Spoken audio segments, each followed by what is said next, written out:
Good afternoon. I would like to welcome all the participants in this webinar and published in academic journals, which is part of EURAXESS Africa webinar series and how to get published. My name is Ahmed Malel. I am the regional representative for EURAXESS Africa. I would like to thank our speaker, Victoria Babbitt. She is the director of Research Development and Outreach at Taylor & Francis. Victoria will give a basic overview of state of academic publishing. In my name, I would like to series of 5 webinars to explore how to get published. Your questions must be submitted in Slido link. In Slido, I will share with you the link of Slido. The webinar will be recorded and will be available on EURAXESS Africa website as well as the slides. Now I will give the floor to our speaker. So Victoria, the floor is yours. Okay, thanks, Ahmed. And welcome, everyone. Let me share my slides. Hopefully it goes without any problems.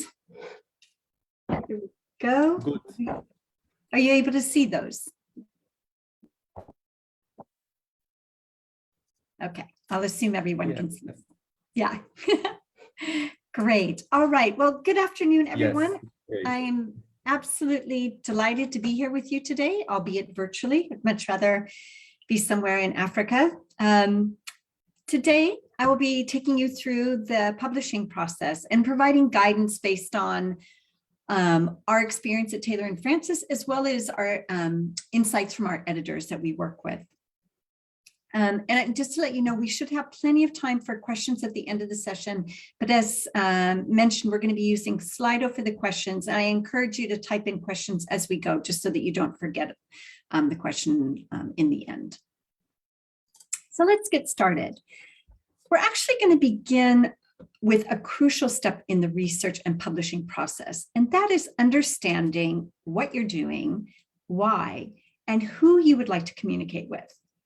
Making clear decisions and smart strategies at this point of the process, at the beginning point of the process, will significantly improve your chances of being published in an international journal. And it all starts with choosing a topic that will be relevant to the international community. And this means keeping up to date with the current literature, what the key scholars are working on, and here social media and listservs can be of great help, and attending conferences as much as possible. And when choosing a topic and deciding upon case studies and data sets, it's perfectly fine to work with local or regional examples, but it is important to show why the example or the data might be of interest to an international audience. So you could consider a comparative study or engaging with and developing further a well-established model or theory. The main question you should ask yourself is, who outside of my local community would be interested in this research? Now, another of the challenges authors have, especially those who are just starting out, is communicating their research findings in a manner that is accessible and in line with how most researchers in their field present their findings. In fact, one of the main reasons articles might be rejected is that the peer reviewers or the editors determine that it's not a true journal article. So what do they mean by this? Well, it could be that what's been submitted to the journal is more similar to a condensed thesis or a book chapter. So covering too many different points, unfocused, and lacking the structure of a journal article. Or it could be that it's too journalistic, so more of an example of public scholarship. Basically, the piece of writing is either not a journal research article in terms of either structure or language, or possibly a combination of the two. So before you begin investigating possible journal options for your work, it is essential to spend time understanding your current project and the audience you would like to reach. Now, throughout your career, you're likely to be involved in many different types of research, which will ultimately lead you to produce a variety of content. Typically, people focus on the research article, but you may publish a review article, whether that's a literature or theory review or a systematic review. You might be interested in writing a position piece or a case study or a book review. Sometimes your work will be written for specialists in your field, but you may also choose to engage in public scholarship, so writing for the general public. And we saw over the past few years how important it is for academics to translate their research to the general public, especially we saw that with the COVID crisis. Now, sometimes your research is going to be geared towards a local audience, and sometimes you'll hope to reach an international audience. So take time to determine your objectives. It's also important to understand what is expected of you, what the particular requirements are in your current position. Are you required to publish research articles? Or is the expectation that you'll write a book and then turn the various chapters into articles in the coming years? Is there the expectation that you'll collaborate with your advisor and be a co-author? And if so, what does that actually mean? So once you've determined your objectives and you understand what's required of you, then you can begin considering where to publish. And when you begin investigating the appropriate place to publish, remember, you're joining an ongoing conversation in your field. So you want to make sure that you're contributing thoughtfully to that conversation. Choosing a journal that's not a good fit for your work can slow down the publishing process significantly. So it is important to take this part of the process seriously and be very thoughtful about your journal choice. And listen, it can be really difficult to know where to begin when looking for a potential journal to publish in. Obviously, the first step is to read a lot, to get a sense of the published research and journal options in your particular field. And during your studies, you likely read many articles published by many different journals in your field. And if you're still studying, or if you're out of the PhD phase and in the postdoc phase, I do encourage you to make note of what journal the article that you enjoyed was published in, because you'll start seeing a pattern probably.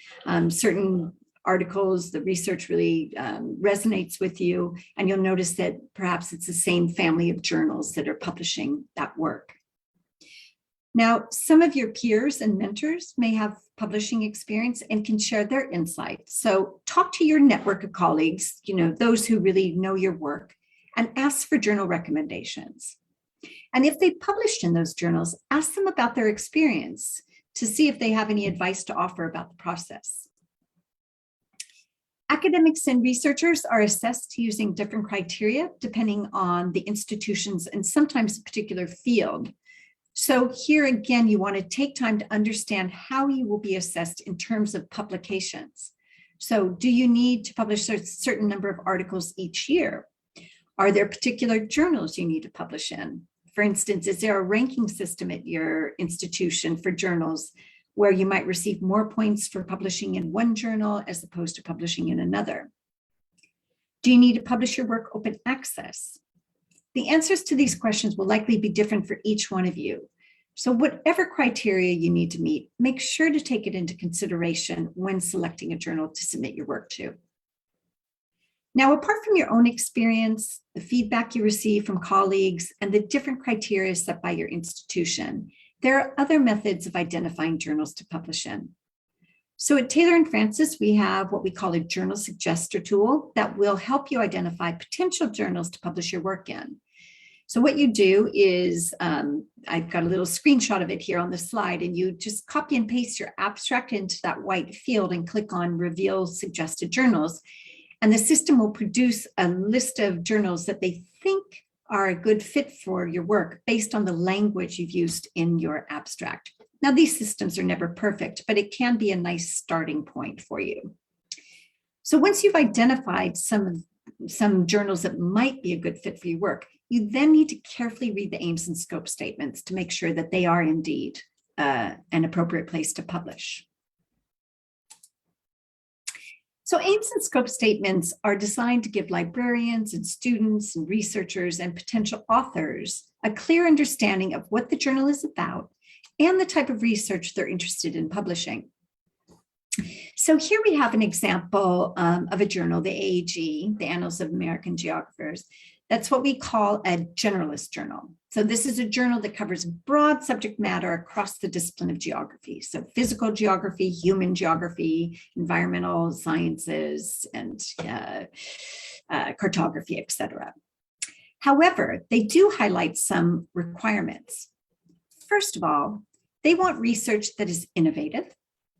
They want research that is of high quality and that is making a novel contribution to the literature. And lastly, they highlight the different types of content that they publish, so the different article types. And here's another example from geography, a journal with a slightly smaller scope, social and cultural geography. And here they want research that makes strong contributions to critical geography, which is a particular type of theoretical geographic research. And they also would like research that confronts topical issues and fosters debate. So they're using very specific language there. And they're interested in an international authorship. And then again, they highlight the different types of content that they're interested in receiving. Lastly, another example from geography. I must confess, I'm a geographer myself, so I'm naturally drawn to these titles. And this journal has a particular geographic and topical focus, so Eurasian geography and economics. So this journal is interested in receiving research about particular geographic regions that focuses on particular research areas. And then in addition, they want authors to clearly articulate their novel contributions to the literature regarding the region or theory, and they welcome comparative studies. Then lastly, they encourage papers that integrate studies of Eurasian geography and economics into the wider disciplinary debate. So, as you can see, all of these journals have the word geography in their titles, but they are interested in publishing very different types of research. So again, it's important that you take the time to carefully read the aims and scope statement before you submit your paper to the journal. Don't just go with the title. You need to understand what they're interested in publishing. Now, along with the aims and scope statements, it's a good idea to look at what's been published in the journal in the past, say, 3 to 5 years, and ask yourself, does my research fit this journal? And if you find research similar to yours, you should consider referencing it. Remember, you're joining an ongoing conversation in your field and in that particular journal. And then lastly, oops, sorry, skipped ahead there. Lastly, it's not a bad idea to take a look at the editorial board, because this will give you a sense of what type of research they're interested in publishing. Editorial boards are built to reflect the ambitions of a journal. So if they're interested in publishing research in a certain area, they'll try to appoint someone to the board that is a specialist in that research area to act as an ambassador for the journal and to help with peer review, because they'll know all the key figures in that research area. The same is true with geography. If a journal is interested in receiving more research from a specific country, say Ethiopia, they will try to appoint someone based there to help increase submissions of articles from institutions in that region. Right, so today we're going to focus a little bit on open access, as many of you may be interested in, or in some cases required to publish your work open access. I'm going to quickly go over some of the key elements of open access for those of you who are unfamiliar with that. There are 2 essential elements to open access. The first is about making content freely available to anyone anywhere in the world in a digital format. And the second is about making content reusable by a third party after publication. So I'll briefly discuss these 2 elements. Now, you're likely to hear many different terms used when discussing open access. So many of you probably have heard of green open access. You may have heard of platinum or diamond open access. Some people even refer to bronze open access. But today, I'm just going to focus on gold open access. So gold open access essentially entails making the PDF or the version of record freely available online. And there are 2 ways in which an author can publish open access with Taylor and Francis, or pretty much any publisher out there. And that is either in a fully open access journal or in what we call a hybrid journal. So fully open access journals publish all of their content in an open access manner. And these journals aren't funded by subscription. So instead, most charge what's called an APC or an article publishing charge. However, many journals are funded by societies or institutions. And in this case, either the author does not have to pay or they may pay a reduced fee. Now, keep in mind, there are waivers and discounts out there to reduce article processing charges for fully open access journals. And these are available to corresponding authors with primary affiliations based in countries defined by the World Bank as low-income economies. And those authors can apply for 100% APC waiver when they publish in a fully open access journal. The second option is for corresponding authors with primary affiliations based in countries defined by the World Bank as lower middle income economies. And those authors can apply for a 50% discount on the normal APC when they're publishing in a fully open access journal. Now, the second option for publishing your work open access is to publish in what we call a hybrid journal. So hybrid open access is when an author chooses to publish open access in a journal that is subscription funded, and much of the content is not freely available unless you or your institution has a subscription to that journal. So these journals charge APCs to cover the publication cost for that one open access article. However, many institutions and consortia have agreements with publishers to cover APC costs for hybrid journals. So, before you select a journal, it's really about doing a little bit of research, looking at the journal website to see what the APC charges are and if they have any kind of waivers in place, and then also to talk to your library community because they'll be able to tell you about other arrangements that might be in place for you. Now, the second element of open access is how your work can be used after publication by others. If you publish your work open access, you'll be asked to choose a Creative Commons license, which describes how people can use your work in the future. Now, some journals don't give you a choice on which type of license you can use, so it's important that you investigate prior to submission if you have any concerns. So here are the typical licenses that you'll come across. And the first one, and the most common one, especially for fully open access journals, is CC BY. And this license allows authors to use your work in any way they choose, as long as they clearly attribute the authorship and the original publication. So they can't claim the work for their own. They have to give you full credit for the work. The next license that you may see is CC BY NC, and the NC stands for non-commercial. So here an author can use your work in any manner, but they can't profit from it. For instance, they can't include your article in a book that they would subsequently charge money for if you use that CC BY NC license.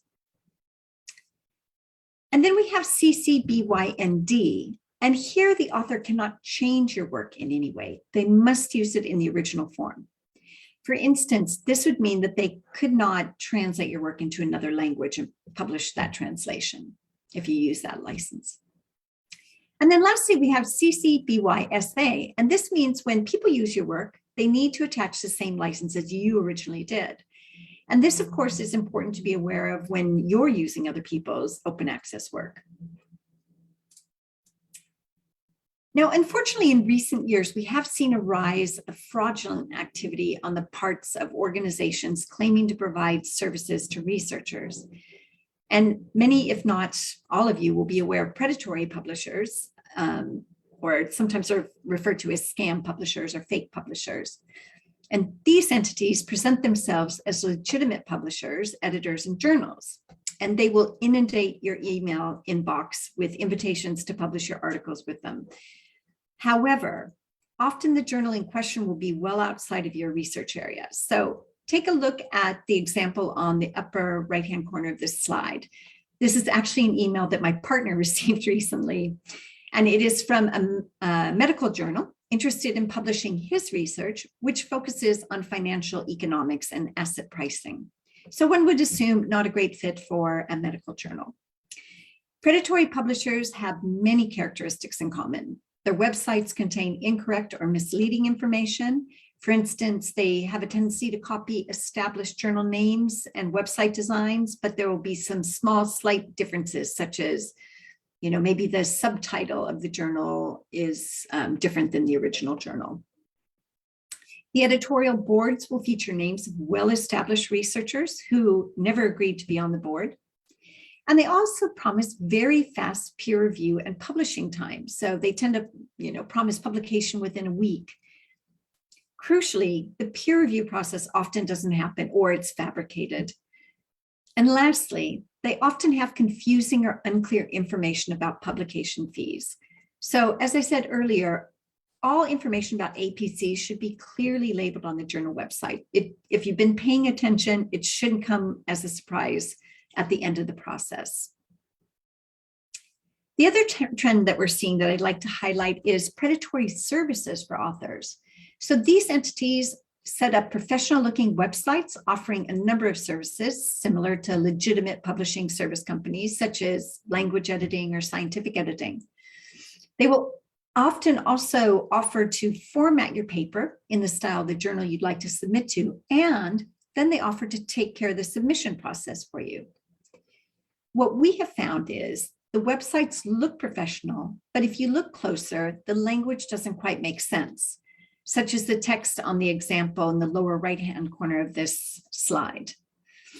We've also been contacted by a number of authors who were told that their papers had been submitted to a journal by one of these services, and that they had participated in what they thought was a legitimate peer review process and had their paper accepted for publication. However, we had never seen these papers. The editors of the journals had never received the papers, never put them through peer review, and never accepted them for publication.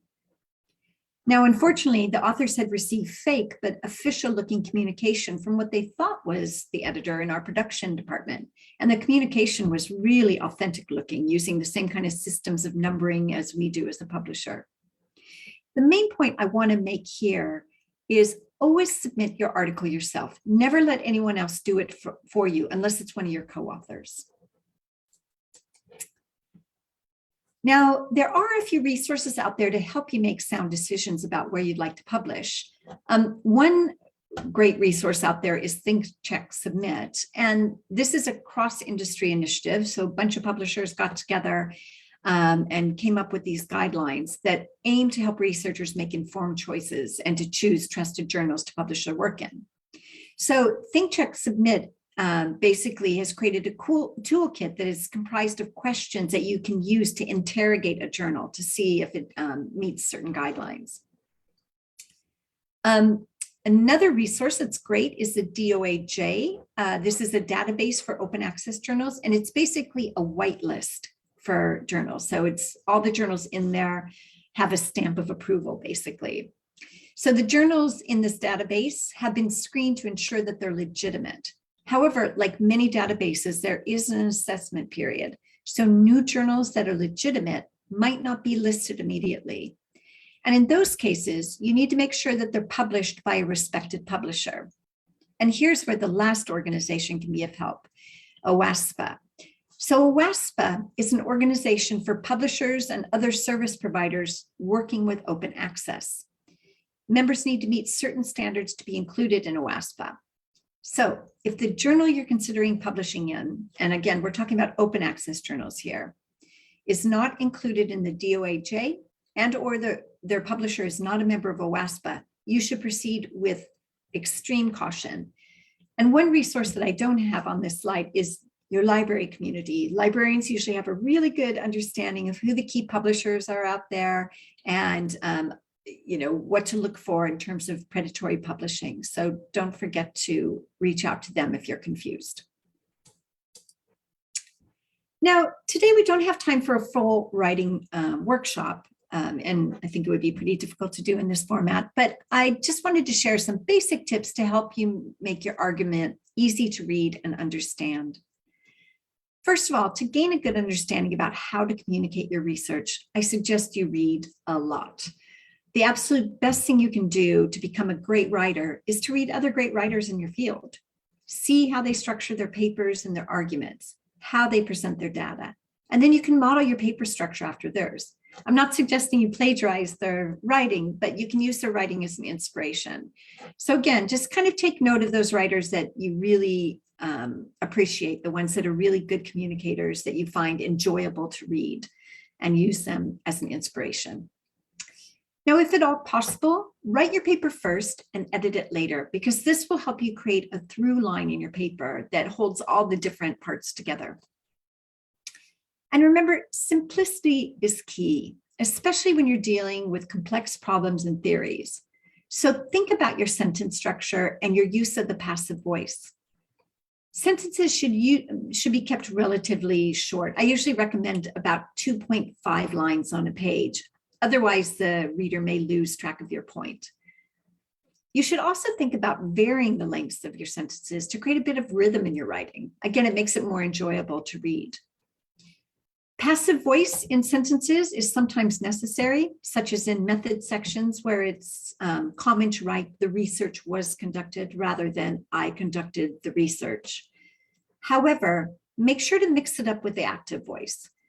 The goal is to make it as easy as possible for the reader to understand your arguments and the evidence that you're using. Now, the most important strategy to achieving this is to create a clear and easy to follow structure for your paper.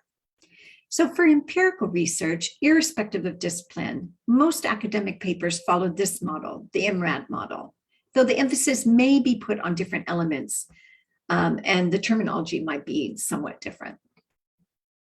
Lastly, I think it's useful to remember your role is that of a storyteller.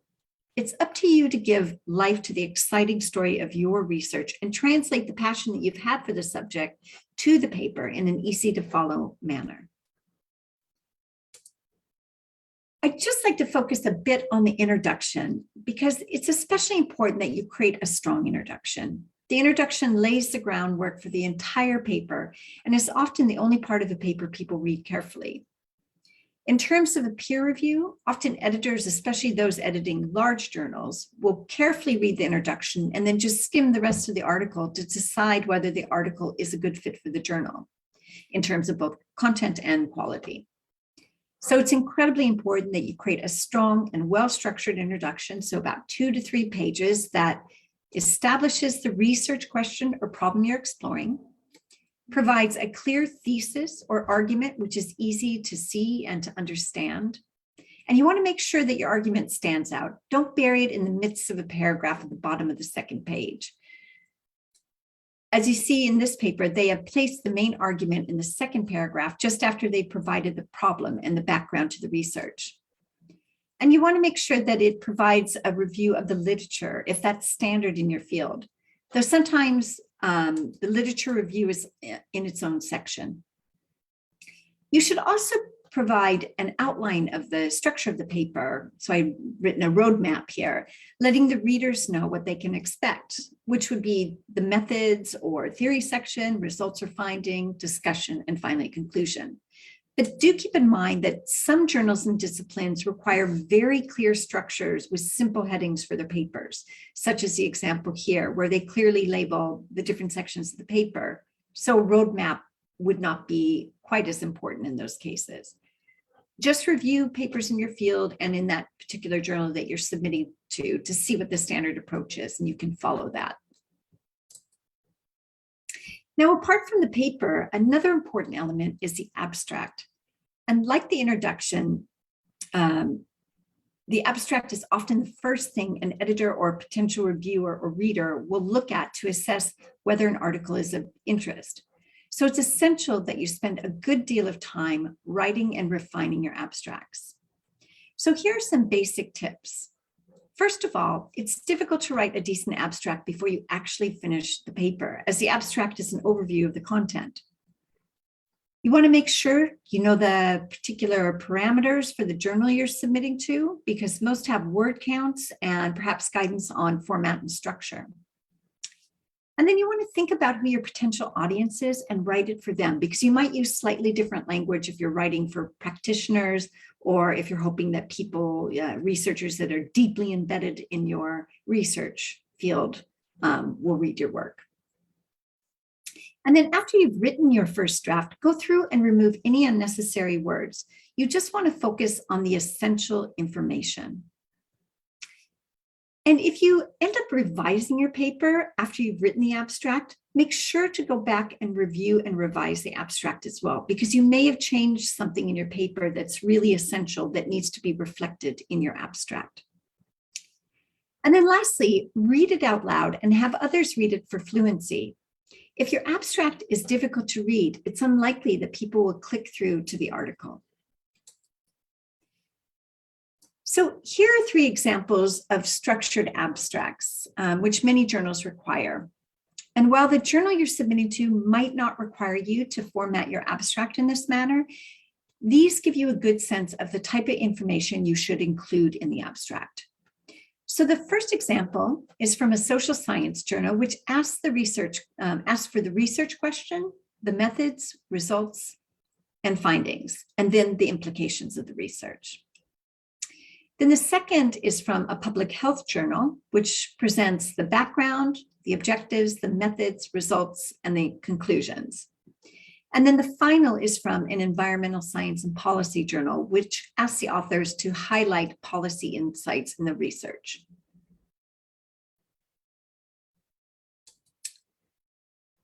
And then one last point on the manuscript and writing process. I cannot stress enough how important it is to have as many people as possible read and comment on your work throughout the writing process.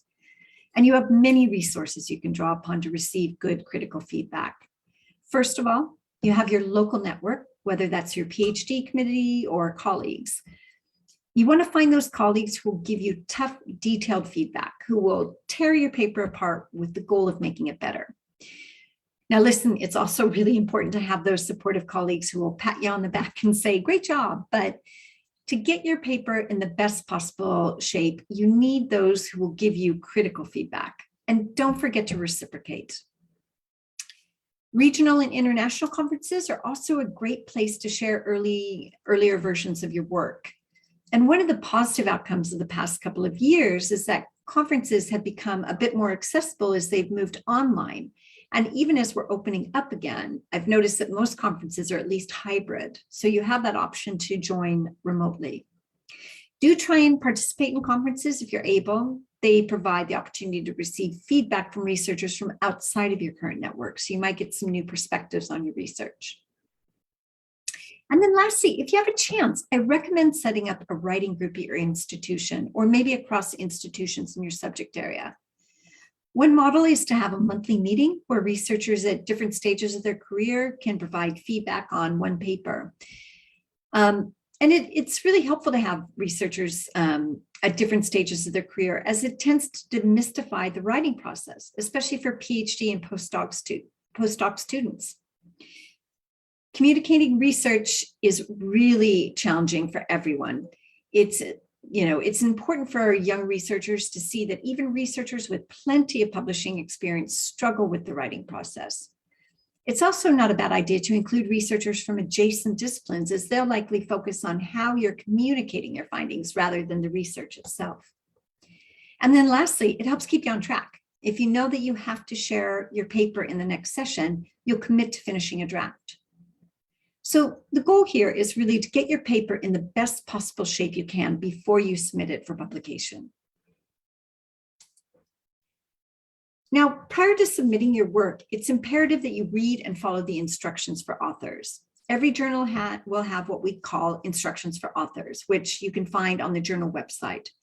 And these are the rule books for that particular journal. So under the instructions for authors, you'll find information on APCs and waivers for open access, as well as any other fees the journal might have. For instance, a lot of economics journals have submission fees and that sort of thing. There'll be information about the peer review process for that particular journal. And they'll have feature information on the types of articles that they accept and the word limits for those articles.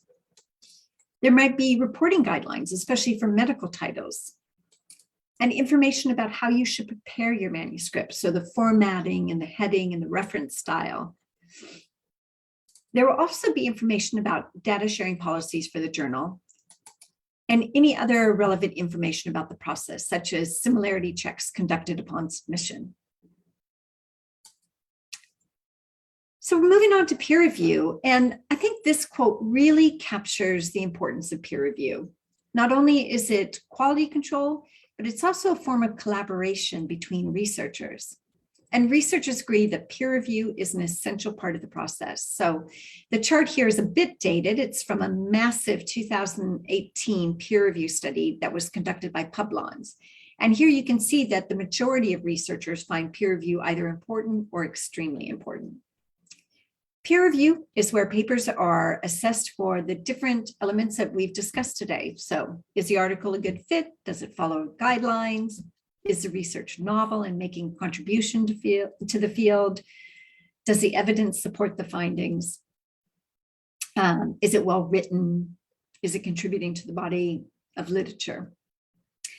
With the increase of manuscripts submitted annually, the diverse areas of research and the global nature of the academic community, it's unrealistic to think that an editor could make these decisions on their own.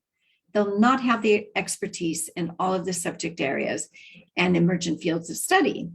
So they need to depend on external experts who can evaluate the content. Peer review helps improve the research and the communication of the findings through recommendations. And as highlighted on this slide, peer review is, in a sense, a collaboration with the broader community designed to help you publish your very best work. And lastly, peer review validates research. The editors and peer reviewers, when accepting a paper, are giving it a stamp of approval, confirming that it is sound science. Now, before we explore peer review further, I'd just like to address the question of bias in peer review and publication, as I receive this question now and again. And if you were to ask any of the editors that we work with, if there was bias in the peer review process, most, if not all, would strongly say no and state that they're only interested in the science and the quality of the article. So intentional bias should not be assumed. Now, listen, this is a big topic that we could easily spend a whole session on, but I thought that I would briefly discuss two types of bias associated with publishing and how editors and publishers are trying to address them. So the first is publication bias, which is when an editorial decision about publication is based on the outcome of the research. So some journals are interested in only publishing work that has significant findings or positive results. Research with null or negative results is often rejected. However, many publishers and societies are changing the scopes of their journals or launching new journals and platforms that focus on sound science. And what we mean by this is science that was expertly conducted and is sound, but perhaps doesn't have significant or novel results. We see this especially with many open access journals. For instance, many of our journals, the Taylor and Francis and our F1000 research platform, publish sound science. And there are other research practices designed to open up the research process and try and create greater transparency and reproducibility and eliminate bias. And we have a webinar coming up in November on open science that I'm sure you'll receive an invite to, and you can learn more there. Now, the second type is often called editorial bias, which is when factors related to the author or their environment influences editorial decisions. This can mean bias based on gender, geography, institution affiliation, etc. And this can be difficult to measure and assert with 100% confidence. However, it is safe to say that there is a certain preference for how research is presented, both in terms of language and communication of research, which relates to where people are based in the world, their experiences and their access to resources. English is the preferred language today. That might change, and specifically American and British English. And there is an expectation that research findings will be communicated in a certain style that's based on an Anglo-European tradition. However, editorial boards and publishers are trying to tackle the questions of diversity and inclusion in authorship by diversifying their editorial boards to ensure that they include both editors and peer reviewers from across regions. So it's early days, but we're seeing a strong commitment to a more inclusive publishing landscape. So let's take a look at what peer review looks like in practice. There are 3 types of peer review that you're likely to come across. And the first is called single anonymous peer review. And this is when the peer reviewer knows the identity of the author, but the author does not know the identity of the peer reviewer. And this is the most common type of peer review within science, technology, and medical disciplines. The second type is called double anonymous peer review. And this is when all identities are hidden. And this tends to be the most common within arts and humanities and social science. And then lastly, we have open peer review. And here's where all identities are known. But keep in mind, there are many varieties of open peer review, from the basic where everyone's identity is exposed to a completely open process where the public can see the submitted version of the article, all of the peer reviewer and author's comments, and the different versions of the paper, like on our F1000 research platform. So you want to make sure to review the instructions for authors before submitting so that you're aware of the type of open peer review the journal conducts. And here's an overview of how peer review works in most cases. Your manuscript is submitted to the journal, and it's going to go through an initial check to see if everything is in order. So if it's not formatted correctly, or if it's missing files or other components, it will be returned to you with instructions on what to do. And then once the files are in order, the submission is sent to the editor for a quick review. The editor will decide if the paper should be sent out to peer review. At this stage, it can be rejected if it's out of scope of the journal, not complete, unreadable, not understandable, etc.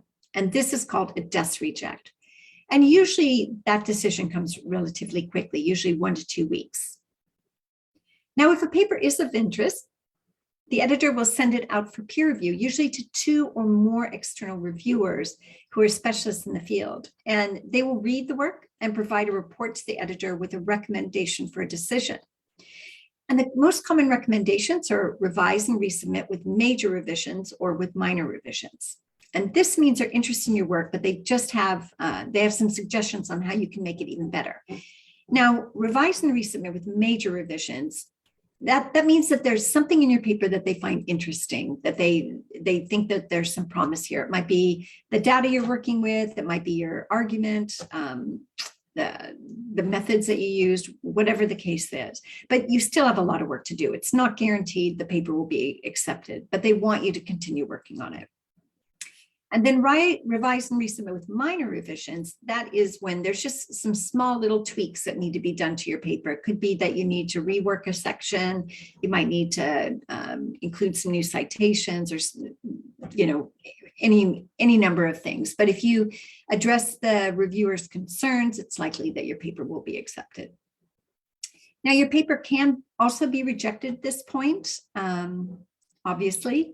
And then I have included accept, but I put a star next to it. It is possible that your paper will be accepted without revisions, but it's highly unlikely. Every piece of writing can be improved upon, and revisions are really a part of this process.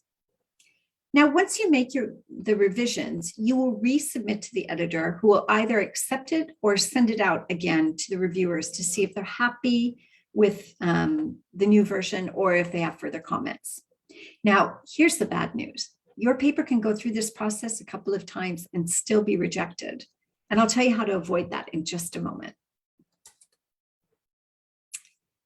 So responding to the reviewer comments is a really important part of the publishing process. And at times when you receive the reviewer reports, it can feel like a rejection, especially with revise and resubmit with major revisions. Try not to become upset. If you are upset, close your computer, go into the kitchen, make yourself a cup of tea, and forget about it for a couple of days. And then when you're ready to get back to work, carefully read the decision letter.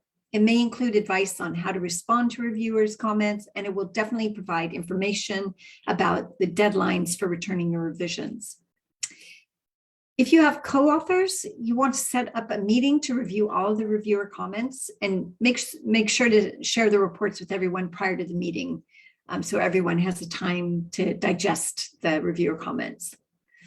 And whether you have co-authors or not, you need to carefully go through the reviewer reports and make a list with each one of their suggestions for improvement.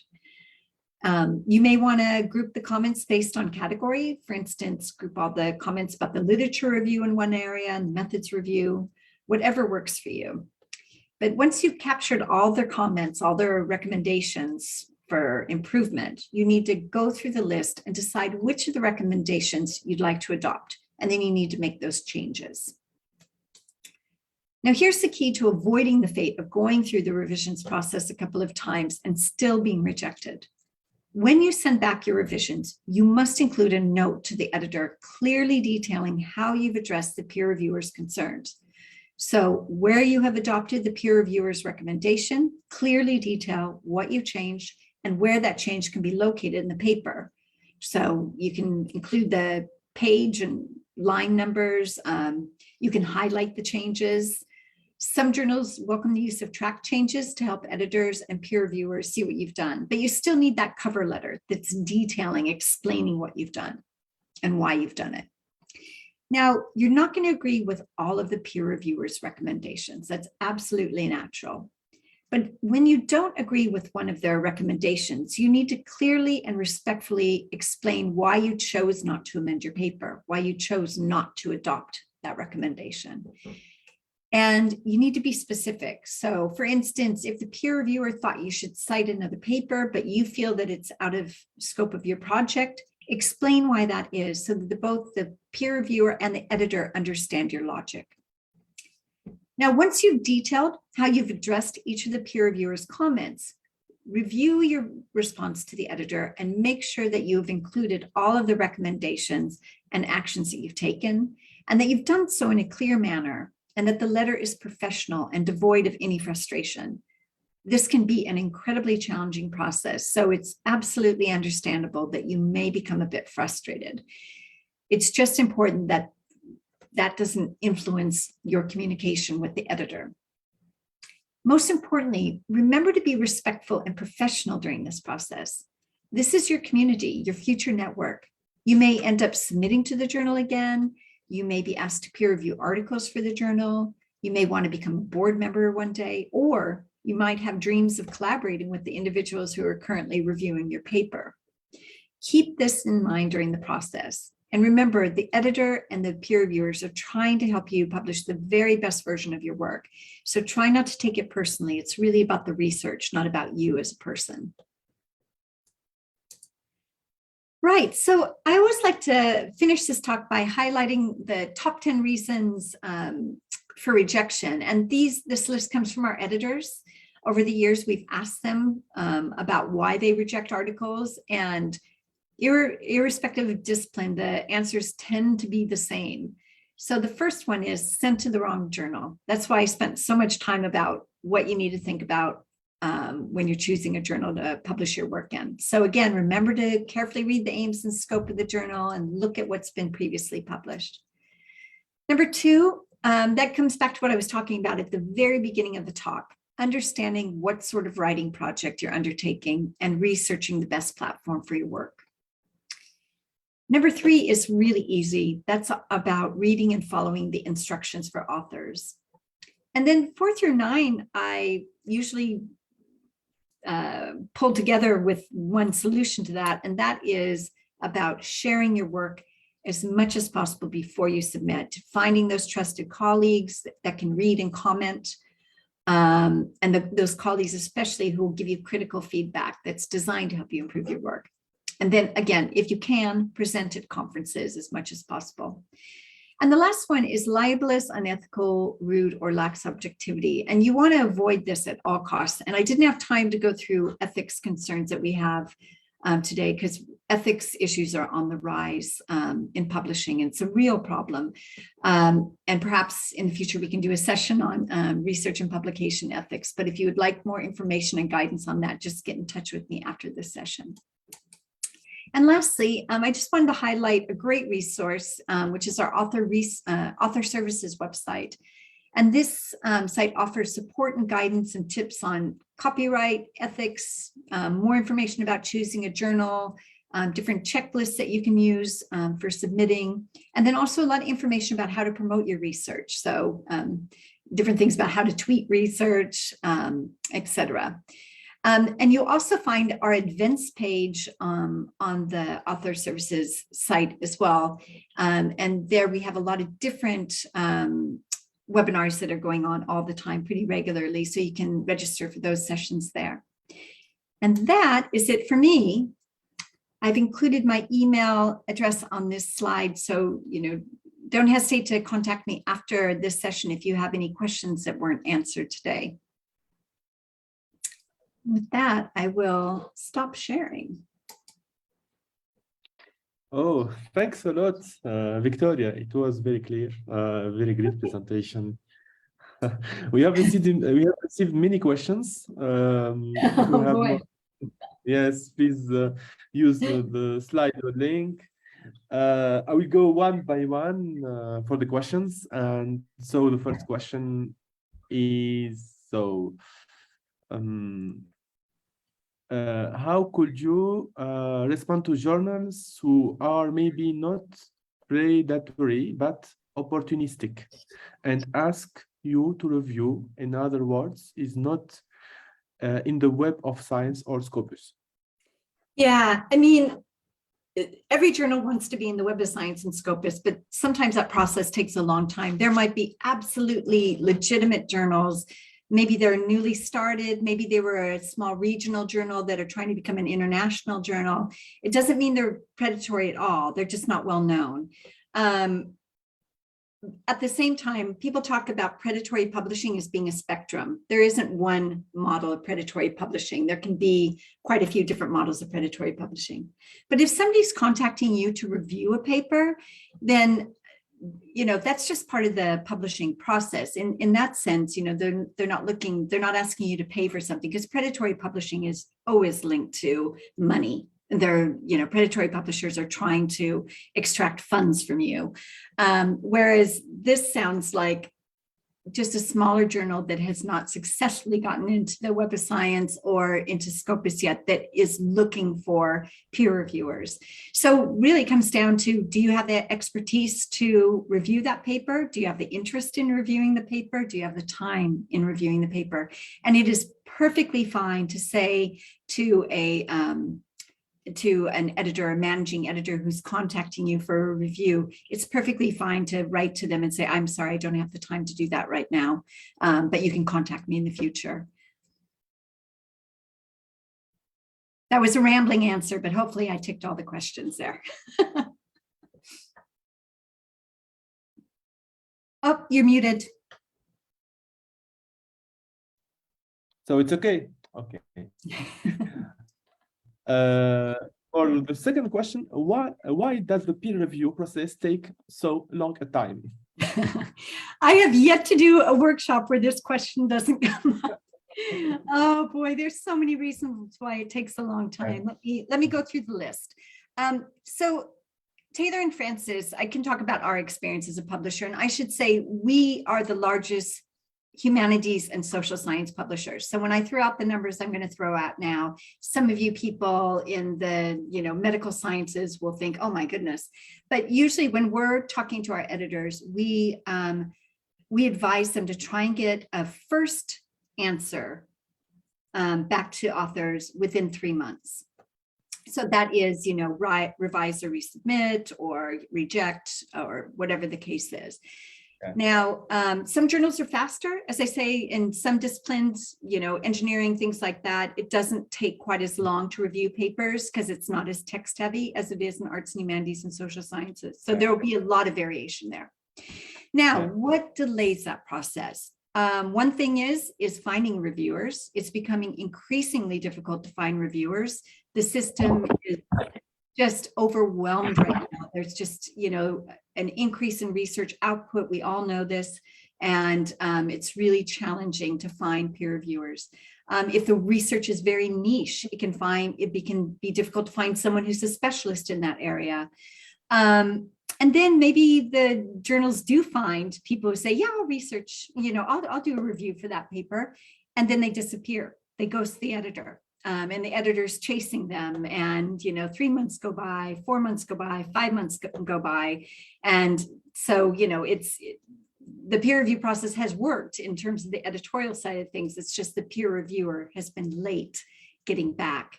Now, what I'll say is if you have submitted a paper and you can see in the system that it's under review, but it's getting into 4 months, it's absolutely fine to send a polite note to the editor just asking for an update. Again, be very polite. Editors are under so much stress, and they are trying to do the very best to move this stuff along. But sometimes if you send back a polite, oh, I'm just checking on the status of my paper, it's been 4 months or whatever, that gives them the opportunity to go back to the peer reviewer and say, hey, the author's chasing, can I get an update on that? Now, one thing that we noticed in the last few years is the peer review system was hit hard by COVID. As we all know, we are trying to balance work and life in these very odd ways. And so the peer review timelines lengthened during that period. So, and we're still feeling the effects of that now. So peer review is taking a little bit longer, but it's just because people are still trying to juggle so many different things, and it's a human process. So again, 3 months is the ideal. It doesn't always work, but publishers and editors are trying to move it along as quick as we can. Sure. So another question. Hello, thank you for this great presentation. I would like to know how to detect and avoid predatory journals. Yeah, it's tricky. I mentioned a few resources out there. Again, predatory journals usually are only focused on open access publishing because, again, predatory journals are businesses. They're looking to make money. So they will present their journals as open access journals. So one of those resources I highlighted was the DOAJ, and that is a whitelist for open access journals. And it's maintained. They have a review process for these journals. So I would look there first. And if the journal that has contacted you is not in the DOAJ, then, I would definitely proceed with extreme caution. And also be honest with yourself. If a journal is contacting you, why are they contacting you? Are you an esteemed scholar that is a specialist in that area and have published, zillions of articles? And, that's usually what, journals are looking for. So I think it's also about being honest with yourself. Why are they contacting me? And as I said, if you're being contacted, oftentimes the emails that are being sent to you are just mass generated emails. Half the time, they're not even going to be relevant to your research. So when you're choosing journals and you're choosing open access journals, do look at established publishers' websites, look at that DOAJ, talk to your librarians, and look at that Think, Check, Submit, and kind of go through those questions and Think, Check, Submit to make sure that the journal that you're looking to submit to actually is a legitimate journal. Yeah, thank you. Another question. So, hello, I have a paper accepted for publication in a journal by Tyler and Francis. Yeah, congrats. Would you help to get a complete waiver for it? Well, to get a waiver.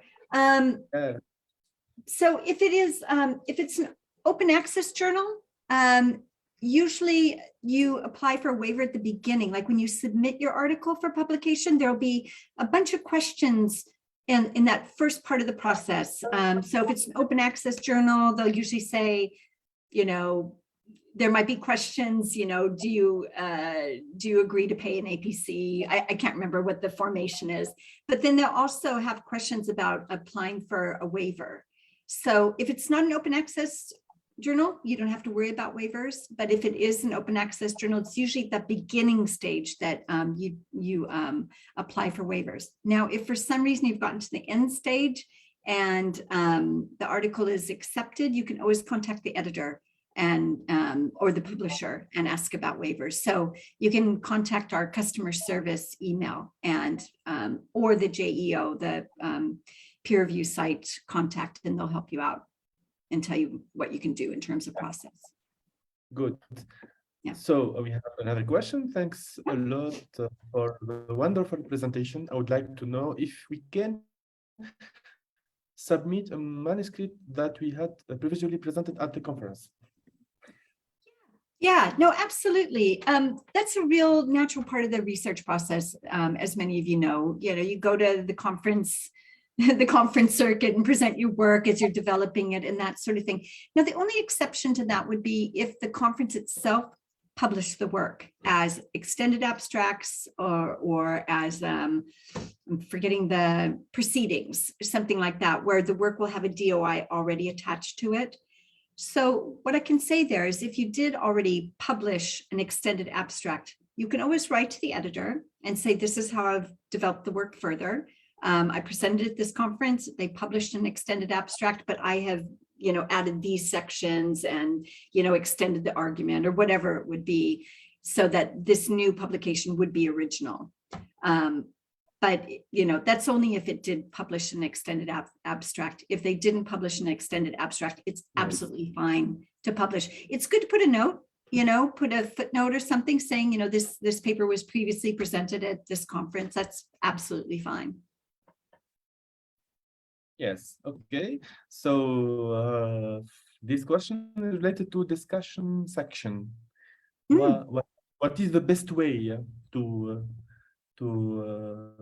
get to best sequence to discuss the results, how to present in the best way the results in the article? Yeah, this really varies from discipline to discipline. It's hard to give a general answer here. I mean, I would say the discussion should be in dialogue with your methods section. That's important. You shouldn't be introducing new things, but it really does vary quite substantially between different sections. So what I would say there is the advice I gave about writing is go and look at what other great writers have done in your field. Like, how are they dealing with it? What is the common way of presenting that? And use that as an inspiration, or talk to, your fellow colleagues about, what do they do? How do they kind of put this together? But yeah, I can't give a blanket answer to that. I don't know, Ahmed, if you have a good answer. No. So here we have another question, a really interesting presentation. What is the difference between open access journal and other journals?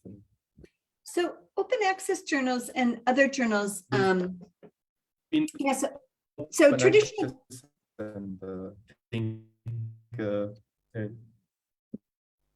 let me see.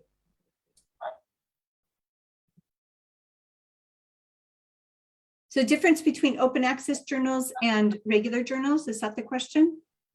So regular journals, it's kind of a business model, but it has implications. So traditional journals are have been distributed via subscription. So if you try and access an article and it's a subscription journal, if your institution doesn't have a subscription to it, you won't be able to read anything more than the abstract. Open access, basically, it's a pay to publish model rather than a pay to read. So with open access, the author or their funder or their institution pays this APC, and then everyone can read the research. It's available to everyone. So there isn't that block. So that's why you hear pay to publish, pay to read. Those are the different models, basically, if that makes sense. Good. Pretty much the same money. It's just going into the different part of the process. Yes. So here we have a comment. Lovely, thank you. So the last question. Just I see. Could you share your email address again? Yeah. Not have I'll put it in the time to chat write. right now. Yeah, we will share the slides. So I think it's okay for the questions. Thank you, Victoria, for this nice presentation today. and save the date, because for our next webinar, it will be in 10 in November.